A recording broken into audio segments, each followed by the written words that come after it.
ರಾಕಿ ಬಾಯ್.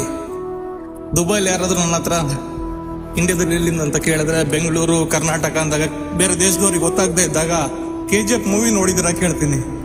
ನಾನು ಹೇಳಿ ಮುಗಿಸೋ ಅಷ್ಟರಲ್ಲಿ ಸಲಾಂ ರಾಕಿ ಬಾಯ್ ಅಂತ ಅವ್ರು ಹೇಳಿರ್ತಾರೆ. ಸೊ ಇವತ್ತು ಬರ್ತಾ VT ನೋಡಿದೆ, ಯಾವುದೋ ಒಂದು ರೀಲ್ಸ್ ಅಲ್ಲಿ ನೋಡಿದೆ ಅವ್ರದ್ದೊಂದು ಜರ್ನಿದು. ಸಿಕ್ಕಾಪಟ್ಟೆ ಖುಷಿ ಆಯ್ತು, ಕಣ್ಣು ತುಂಬಿಕೊಂಡಿತ್ತು. ಬಿಕಾಸ್ ಅದು ಪರ್ಸನಲ್ ಅಂತ ಫೀಲ್ ಆಗುತ್ತೆ. ಯಾರೋ ನಮ್ಮವರೇ ಏನೋ ಸಾಧನೆ ಮಾಡಿರ್ತಾರ, ಏನ್ ಸುಲಭ ಇದ್ದಿಲ್ಲ. 15 ವರ್ಷದ ಹಿಂದೆ ಏನೋ ಕನ್ಸನ್ನು ಅವ್ರು ಹೇಳ್ಕೊಂಡಿದ್ರೆ ಯಾರೋ ನಗಾಡಿರೋದು.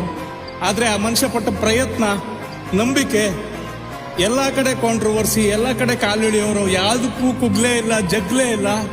ತನ್ನ ಕೆಲಸ ಮಾಡ್ಕೊಂಡು ಹೋಗಿ ಇವತ್ತಿರೋ ಸ್ಟೇಜು ಕನ್ನಡಕ್ಕೆ ಬರೀ ಪ್ಯಾನ್ ಇಂಡಿಯಾ ಲೆವೆಲಲ್ಲಿ ಹೆಸರಲ್ಲ, ಗ್ಲೋಬಲ್ ಲೆವೆಲಲ್ಲಿ ಹೆಸರು ಬರುತ್ತೆ. ಇಲ್ಲಿ ನಾವು ನೋಡ್ಬೇಕಾಗಿದ್ದಿಷ್ಟೇ, ನಾವು ಸುತ್ತಮುತ್ತ ಎಲ್ಲದಕ್ಕೆ ಹೆದರ್ಕೊಂಡಿರ್ತೀವಿ, ಯೋಚನೆ ಮಾಡ್ತಾ ಇರ್ತೀವಿ. ಆದ್ರೆ ನಂಬಿಕೆ ಇಟ್ಕೊಂಡು ಕೆಲಸ ಮಾಡಿದ್ರೆ ಆಗತ್ತೆ ಅನ್ನೋದಕ್ಕೆ ನಮ್ಮ ಕಣ್ಣೆದ್ರೆ ಎಕ್ಸಾಂಪಲ್ ಇದ್ದಾರೆ. ಸಲಾಂ ರಾಕಿ ಬಾಯ್ ಅವ್ರು ಏನಿದ್ರು ಲೆಜೆಂಡೇ.